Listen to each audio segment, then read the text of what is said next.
Hey guys, welcome back to Shivam classes. अब हम जो क्लास 10th की साइंस के एनसीईआरटी सॉल्यूशन जो देख रहे थे उसमें आगे बढ़ते हैं। हमारा जो नेक्स्ट क्वेश्चन है, let the resistance of an electrical component remain constant. जो इलेक्ट्रिकल कंपोनेंट हमारा रेजिस्टेंट होता है उसको तो हम क्या कर रहे हैं, कांस्टेंट रख रहे हैं, उसके अंदर किसी भी तरीके को कोई वेरिएशन नहीं कर रहे हैं। while the potential difference across the two ends of the component decreases। लेकिन जो हमारे पास जो सर्किट है उसके जो दो टर्मिनल है, जैसे ऐसे मान लो ये मेरे पास कोई सर्किट है, इसका एक टर्मिनल है ये और ये, इसके बीच के अंदर जो पोटेंशियल डिफरेंस है उसको जो हम क्या कर रहे हैं, डिक्रीजेज हाफ, उसको हम आधा कर दे रहे हैं। तो हमारे पास क्या क्या इंफॉर्मेशन दे रखा है, क्या क्या गिवन है हमारे को। एक तो जो मेरा रेजिस्टेंस है वो तो कांस्टेंट है, उसके अंदर तो किसी भी तरीके का कोई जो वेरिएशन है हम नहीं कर रहे हैं, उसको जो है वो कांस्टेंट रख रहे हैं। लेकिन जो पोटेंशियल डिफरेंस है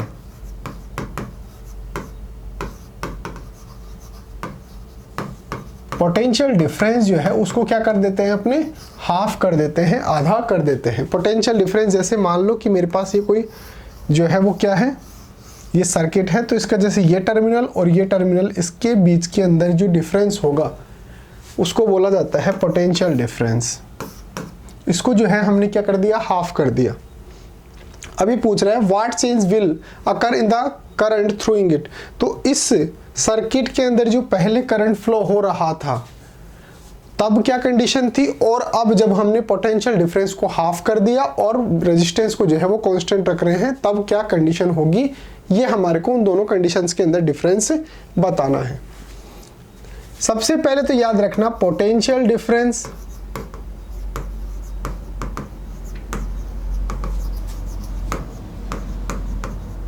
यानी कि कैपिटल V, रेजिस्टेंस यानी कि कैपिटल R, और मेरे पास जो करंट है उसके अंदर इलेक्ट्रिकल जो करंट है कैपिटल I। इन तीनों के अंदर अगर आपको रिलेशन इस्टेब्लिश करना है तो उसका फॉर्मूला होता है वेरी इंपॉर्टेंट राम। कैसे याद रखेंगे, वेरी इंपॉर्टेंट राम, या राम की जगह और कुछ भी आप यूज कर सकते हैं। अब यहां से मेरे को क्या क्या इंफॉर्मेशन गिवन है, तो यहां से मैं I is equal to V upon R लिख सकता हूं। मैं क्या करता हूं, R को जो है वो इस तरफ ले जाता हूं, तो मेरे पास फॉर्मूला क्या जाएगा, V अपॉन R। ये फॉर्मूला आप डायरेक्ट याद रखो तो अच्छा है। मैंने जैसे बताया वेरी इंपॉर्टेंट राम, इस तरीके से आप कभी नहीं भूलोगे, तो ऐसे याद रखो तो भी अच्छा है। अब हमारे को क्या बोल रहा है, इसको तो हमने क्या कर दिया कांस्टेंट, जो रेजिस्टेंस है उसको तो मैंने कांस्टेंट कर दिया, यानी कि इसके अंदर किसी भी तरीके का कोई वेरिएशन नहीं आ रहा है, ये तो सेम रहेगा। अब ये और ये दोनों वैल्यूज जो है वो डायरेक्टली प्रोपोर्शनल है। डायरेक्टली प्रोपोर्शनल और इनडायरेक्टली प्रोपोर्शनल क्या होता है, जैसे मान लो कि I जो है वो इनडायरेक्टली प्रोपोर्शनल है किसके, R के। इसका मतलब अगर ये इंक्रीज होगा तो ये डिक्रीज होगा, एक वैल्यू इंक्रीज होगी तो दूसरी वैल्यू डिक्रीज होगी, और उसी क्वांटिटी के अंदर डिक्रीज होगी जिस क्वांटिटी के अंदर यहां से दे रखा है। अब दूसरा प्रोपोर्शनल, जैसे I डायरेक्टली प्रोपोर्शनल किसके है, V के। अगर ये इंक्रीज हुआ तो ये भी इंक्रीज होगा, ये होता है डायरेक्टली प्रोपोर्शनल। इनडायरेक्टली प्रोपोर्शनल मतलब अपोजिट के अंदर है, डिवाइड के अंदर है, और डायरेक्टली प्रोपोर्शनल के मतलब सामने जो है वो वैल्यू है। तो यहाँ पे ये वैल्यू तो इसके डायरेक्टली प्रोपोर्शनल हो गई और R के इनडायरेक्टली प्रोपोर्शनल हो गई। लेकिन हमारे को बोल रहा है कि भाई R के अंदर तो आपको किसी भी तरीके का कोई चेंज नहीं करना है, तो R तो कांस्टेंट हो गया, तो हमारा I जो है वो डायरेक्टली प्रोपोर्शनल किसके हो गया, V के। ये सिर्फ और सिर्फ इस चीज पे डिपेंड करेगा कि हमने V के अंदर कितना क्या चेंज किया, क्योंकि R को तो मैंने कांस्टेंट मान लिया। ठीक है, तो हमारे पास I जो है वो डायरेक्टली प्रोपोर्शनल किसके हो गया, V के डायरेक्टली प्रोपोर्शनल हो गया। अब ये मेरे को क्वेश्चन में बोल रहा है कि हमने क्या किया, जो पोटेंशियल डिफरेंस है, यहां से देखो, while the potential difference across the two ends of the component decreases to half of the former value, जिसकी पहली वैल्यू थी उसका हाफ हमने कर दिया, उसका हाफ हमने कर दिया। तो इसका मतलब ये क्या हो गया, ये डिक्रीज हो गया, तो ये भी डिक्रीज होगा, ये भी कम होगा। इसका मतलब ये हो गया, अगर ये हाफ हो गया तो इसका मतलब ये भी हाफ होगा। समझ रहे हो, ये डायरेक्टली एक दूसरे के प्रोपोर्शनल है। इसका मतलब ये इंक्रीज होगा तो ये भी इंक्रीज होगा, ये डिक्रीज होगा तो ये भी डिक्रीज होगा। कितना डिक्रीज होगा, ये हाफ डिक्रीज हुआ है तो इसका मतलब ये भी हाफ डिक्रीज होगा। तो इसका मतलब जो हमारा करंट है वो भी कितना हो जाएगा, हाफ हो जाएगा, वो भी क्या हो जाएगा, हाफ हो जाएगा। दोबारा से समझिए, एक बार जो है वो इजी लैंग्वेज के अंदर समझा देता हूं। मैंने आपको पोटेंशियल डिफरेंस, रेजिस्टेंट और हमारा जो करंट है उसके अंदर अगर आपको रिलेशन देखना हो तो क्या होता है, V is equal to I R, यानी कि वेरी इंपॉर्टेंट राम। यहाँ से I इज इक्वल टू क्या हो जाएगा, V अपॉन आर। ये तो हमने क्वेश्चन के अंदर बोल रखा है भाई, इसको तो कांस्टेंट मान लो। तो इसका मतलब इस फॉर्मूले के अंदर इससे तो किसी भी तरह कोई वेरिएशन आएगा नहीं। अब हमारे को इन दोनों के अंदर देखना है तो I जो है वो डायरेक्टली प्रोपोर्शनल हो गया किसके, V के।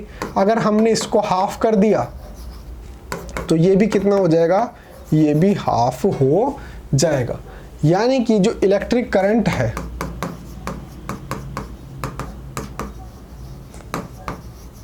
वो कितनी हो जाएगी, हाफ हो जाएगी। ठीक है, तो एक बार जो है वो आंसर समझ लेते हैं। इसको एज इट इज अपने नोटबुक के अंदर नोट डाउन कर लेना। आंसर लिखना है आपको।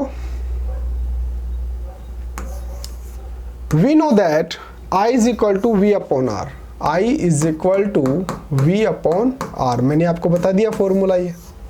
Since the resistance remains constant, so the current directly proportional to potential difference। अब ये तो constant हो गया, तो हमारा जो करंट है वो डायरेक्टली प्रोपोर्शनल किसके हो गए, I के जो है वो डायरेक्टली प्रोपोर्शनल हो गया V। If the potential difference is halved, अगर हमारा पोटेंशियल डिफरेंस हाफ हो जाता है, तो यहाँ पे देखो हाफ को हमने जो है वो क्या लिखा है, हाफ्ड।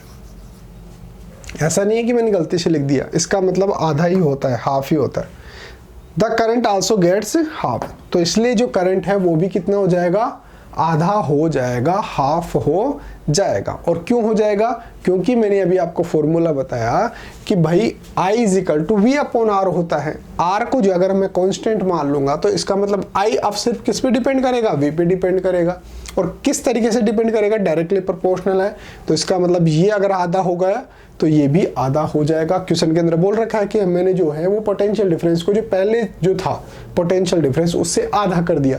तो इसका मतलब अब जो उसके अंदर करंट फ्लो हो रहा है वो पहले के कंपैरिजन के अंदर आधा फ्लो हो रहा है। ये चेंज जो है यहाँ पर आएगा। उम्मीद है बिल्कुल इजी जो है आंसर था उसका समझ में आया होगा।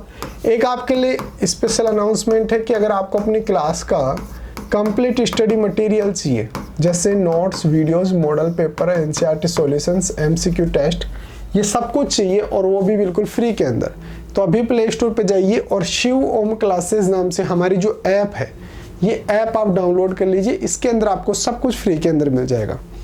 एक काम और करो, मेरा जो व्हाट्सअप नंबर है वो भी आप नोट डाउन कर लीजिए। अगर किसी भी सब्जेक्ट में कोई भी डाउट आता है या फिर नोट्स वगैरह चाहिए हो बिल्कुल फ्री ऑफ कॉस्ट, तो मेरे को डायरेक्टली व्हाट्सएप पे मैसेज कर सकते हो 8696608541। ये मेरा व्हाट्सएप नंबर है, आप मेरे को डायरेक्टली व्हाट्सएप पे भी मैसेज कर सकते हो। तो उम्मीद है आपको आंसर जो है वो समझ में आया होगा। अगर वीडियो अच्छा लगा है, समझ में आया तो वीडियो को लाइक कर देना, वीडियो को शेयर कर देना, सब्सक्राइब कर देना। Thank you so much.